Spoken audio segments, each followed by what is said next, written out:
Good morning mga karancho. Narito naman tayo sa Rancho Velasco Agri-Farm, saan makikita natin ang mga magaganda naming mga sisiw.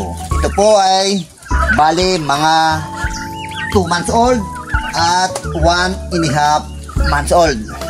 Ito po yung aming Red Bourbon. Yan. Masyado silang maliliksi. Talagang napakaganda.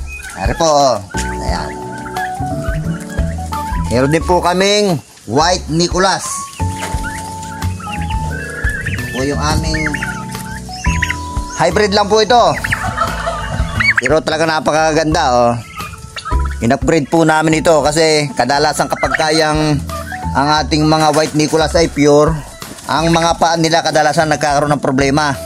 Mahina ang kanilang paa. Itong aming mga in-upgrade na hybrid, oh, tingnan ninyo naman ang paa, oh, maganda, hindi malalaki, kaya sila ay talagang napakabilis pating dumami, kaya mas magaling ito kung tutusin kisa dun sa pure na White Nicholas.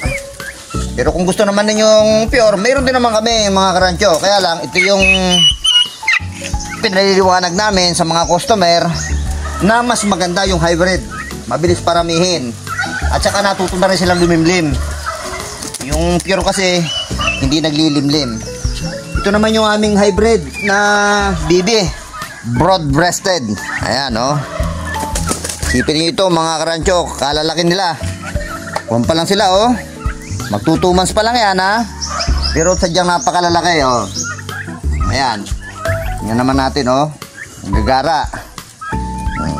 Kaya kung kayo interesado mga karancho sa ating mga pabo, direktang message lang sa aming page sa Rancho Velasco.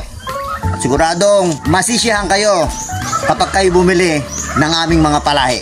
Yun lang mga karancho, sa susunod na uli.